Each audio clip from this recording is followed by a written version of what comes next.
All right, good evening. Well, Shamima Begum is trying to smuggle herself back into Britain. Today's Daily Express front page claims that Begum's best friend in this Syrian camp she's currently living in is asking for money to get both her and Begum out and into Turkey.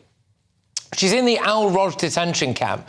Now, as you can see, it's just 10 kilometres from the Turkish border.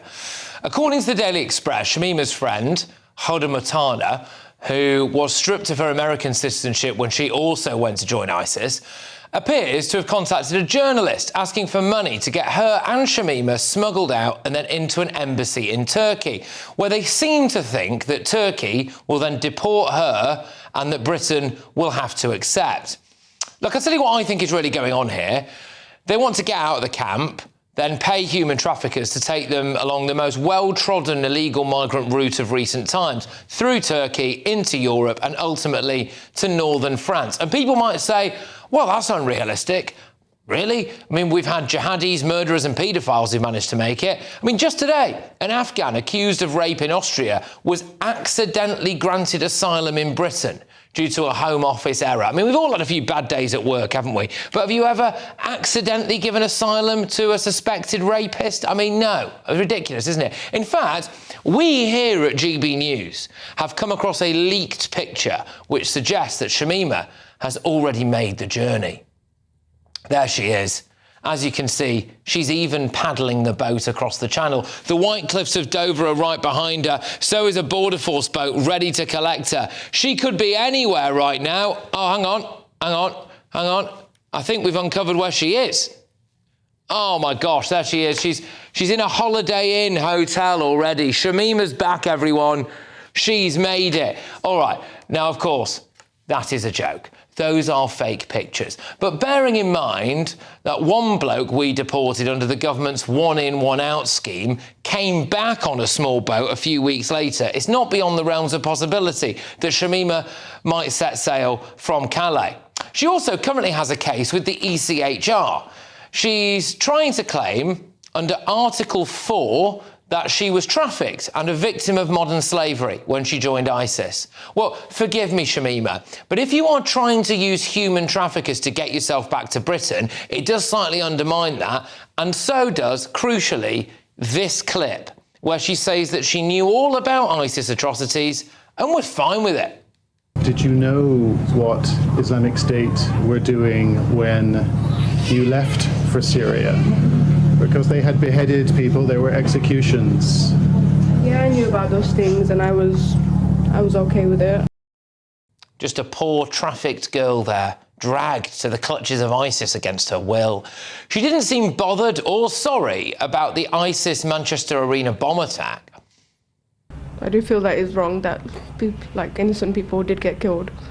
It's one thing to kill a soldier that is fighting you, it's self-defense, but to kill people like women and children, just like people, like the women and children in Baghuz that are being killed right now, unjustly by the bombings. It's a two-way thing, really, because women and children are being killed back in the Islamic State right now.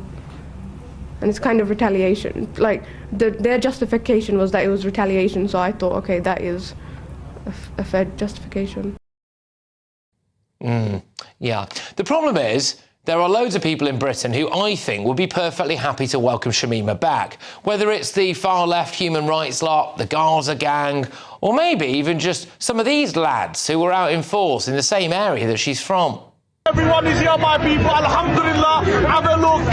360 degrees. All you can see is the mandem, the brothers. We're located and we are here. All you can see is the mandem. It was a joke before the last election that if Keir Starmer got in, Shamima Begum would come back to Britain. Now it doesn't seem like a joke anymore, does it? Are you looking to get into shape in 2026? If so, then you need the right soundtrack and the right earbuds to match. This video is sponsored by Raycon and their essential open earbuds. Well, unlike regular earbuds, these ones here sit just outside your ear canal, giving you clear sound, but you can still hear what's happening in the world around you. Trust me, they're super light, secure and comfortable with no slipping or soreness thanks to the multi-angular hook and multi-point connection. And with 8 hours of playtime and 36 more with the charging case, it means I only need to charge them once a week. Switching between devices is instant, and I can go from my phone to my laptop without missing a beat. And Raycon has over 3 million customers worldwide. Their sound quality is right up there with premium brands, but at a fraction of the price. Plus, there's a 30-day happiness guarantee. The Essential Open Earbuds are here to help you crush your New Year's resolutions. Head to buyraycon.com/GB News Open for 15% off site-wide. Let's get thoughts on my panel this evening. We have got the Daily Telegraph's India McTaggart. We've also got Tory MP Esther McVey and journalist Jonathan List. Esther, I'll start with you. So, do you think that Shamima will try to make it back to Britain? Oh, I think she will. I mean, this is a woman. How many times has she been told, whether it's via the government, via the courts, she is not welcome here? She lost her citizenship. It was taken from her because she was seen as a national security risk. And yet the arrogance of the woman still says, I want to come back here. But remember, she wanted to bring death to non-believers. She wanted to be an ISIS bride. She gave up this democratic state, our civilization, to go elsewhere to bring harm to us. So no, she shouldn't come back. And it is an absolute disgrace and of the utmost seriousness that she thinks she can now break into the country, because it must be a joke around the world that you can get into the UK by breaking into the country, either going via Turkey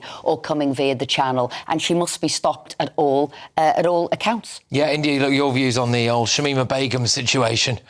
Well, one thing that stood out to me in the Express story was the journalist that her sort of confidant allegedly contacted made clear how manipulative she is and actually said, you know, at the time when Sajid Javid revoked her citizenship, that he told him, if you knew what I knew about her time in ISIS. And that kind of stood out to me as a bit of a warning sign.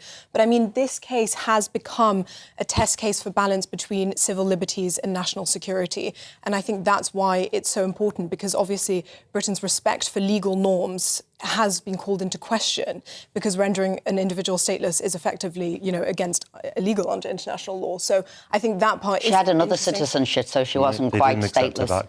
And she can remain de facto stateless. But because she said she wanted to bring harm, and I was working with Sajid at the time, so I know exactly what he said. If you've seen what I've seen, you would not have her back into the country. You're spot on there, and I agree with him. Look, it doesn't actually matter, because if we are responsible for our citizens, and some of our citizens do terrible things, what should happen with Shamima Begum is quite clear to me. She should be allowed back into this country because she has no other citizenship. You cannot leave people stateless.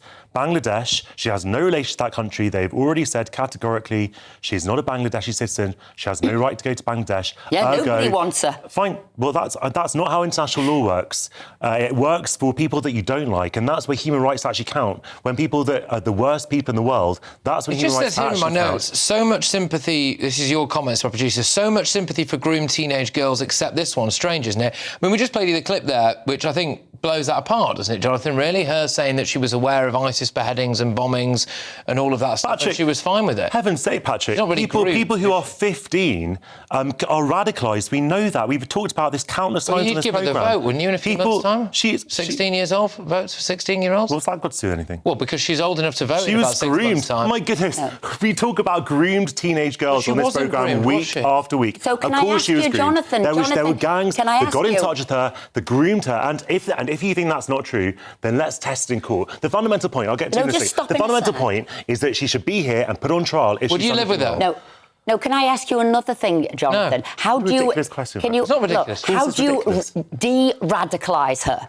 You understand she's been radicalised. You know where she's gone. She was sewing up sort of bomb vests on people, wanting to kill people. How do you de-radicalise her? Well, look, there are two things to say. You don't know how you do it, There are two Jonathan. things... Well, let me answer. There are two things to say.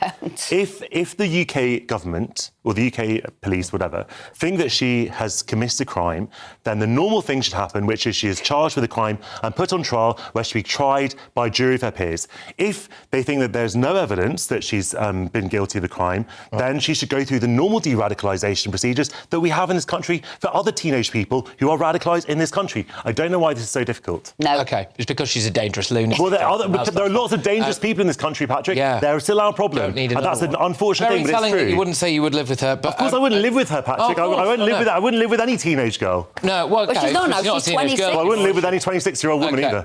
So, do you think there is a concern for the Labour government about this might cause them a big problem, right? Because if she does either make it back or she wins this ECHR case, they are going to have a big decision to make, aren't they? I mean, Shabana Mahmood has already made clear that she would try and stop any attempt of Shamima to come back. And I do think it would be deeply unpopular, obviously, if she was brought back. I mean, there is part of me that thinks maybe she should be brought home to face justice here, but then I totally understand what Esther is saying about the national security risks and her, continuing or former association with ISIS and, the lack of remorse that has been shown. So to me, I'm sort of fighting between the two. I think, there's certain times and certain instances you've got to take a stand, and this woman is that stand. That we don't want her back. She's been told by the government, by courts, she is not to come back. Because I think this would be, for people like your good self, Jonathan, who believes in international law, who wants to see these people back, this would be an absolute slippery slide of more people. Because, by the way, there are tens of thousands. I believe there's 9,000 Islamic terrorists in prisons in Syria, and they could be coming back. Esther, will you be accepting them? This is interesting, isn't it? Because when the shoe's on the other foot, you are always the first person to say they need to be deported back to their country of origin, except, strangely, when it's our people in their prisons. If it's good for the goose, it's good for the gander. No, but she gave up her British citizenship to go there. If she's guilty of a crime, let her serve a sentence. Pakistan doesn't take back their grooming gang monsters. I think that Britain should take back British criminals. And if she's done something wrong, then put her on trial. I'm not saying she shouldn't be... I think Pakistan should be... Of course, Pakistan should take people back. But, Jonathan, she gave up her own citizenship to this country. She didn't give up her own citizenship, and she was a child, Esther. No, she was a child. No, she wasn't. And she children was are... Yes, she was. She was 15 years old, and 15-year-olds deserve some rights. You may absolutely detest what they do, but they are still human beings, and they're our responsibility. She grew up here. She's our problem. She continued to make with heinous crimes until she was in her 20s. Well, she wasn't 15. Let's put her on trial then. Put her on trial then. Continuous. It was continuous. Choice. And there's one other thing that we never talk about, which is that she had a child. Now that child, but there was a child that was found in the refugee camp. He was a British citizen as well, and we just left him to die. That child had done nothing wrong. That child had committed no crime. Jonathan, we didn't let her. How about Mum, who had 3 children, I think by 3 different ISIS killers? Maybe she took the steps that maybe brought her children into British danger. babies deserve protection. This is the arrogance of the left. You think you know better than the British intelligence services. But Esther, you were saying that you were involved with Sajid Javid at the time, and he is... That's a stop. We're doing that at 10 p.m. tonight. But you firmly believe, and whether or not you're allowed to tell us everything, I don't know, but you firmly believe that there is enough evidence from our security services that there is no way that this woman should be allowed back. Absolutely, and I think for Sajid Javid to have taken that stance at the time, where there would have been other people giving him evidence that he shouldn't do it, what were you going to do? And to make such a bold stance, yes, I do believe he made the right decision. Esther, our security... I just want to ask, but what happens when radicalisation happens at home? What is the sort of accountability? Because she got radicalised here. Well, it's our problem, isn't it? Yeah, it happens in this country. She's been radicalised by people in this country. This is a British problem. It's not a problem that happened elsewhere. She was groomed here. She went abroad from here. She's no other person's problem apart from I saw it as different, and she was at Bethnal Green School, and I knew some of the teachers who was at Bethnal Green School. No, she was looking for this new life, and she read about it. She believed in it. She thought this was the sort of the heaven, the saviour, whatever, and she wanted to go on it. She was an A-class student. She sought it. She went sort of behind her parents' back, got the tickets, etc. Her and 3 friends. But she was looking for this new life. So she reached out as well. So please don't give me poor, innocent her. Two things can be true at the same time, OK? A young person can fall victim to very dangerous radicals. And also, they can be chilled. They can be over the age of criminal responsibility. Both those things can be true. But like I said, once radicalised, how do you de-radicalise? And you never get that answer. We surveil people all the time in this country. We foil attacks all the time. Foil attacks, Yes, absolutely. and we monitor people, Patrick. Surely we are not so weak that we can't monitor Shamima Begum in this country. Why you have such a blind spot when it comes to because ISIS. It's international law, Patrick. I don't have a blind spot when it comes to ISIS, Patrick. I think that we should follow international law. Sorry. She is. Oh Why my would goodness, you bring we her can't leave back? people stateless. I'm sorry, Patrick. It's a basic principle. Yes, we can. I'm not on the side of ISIS, Patrick. Okay. I believe that we should Just follow a bit of a blind everyone spot. believes human rights. It's not a blind spot, Patrick. You have plenty of blind spots, Patrick, on this issue. A Foreign Office spokesman has said protecting our national security is the first priority of the UK government. That is why we are continuing to work with the Syrian and Iraqi governments as well as other partners to protect our shared security.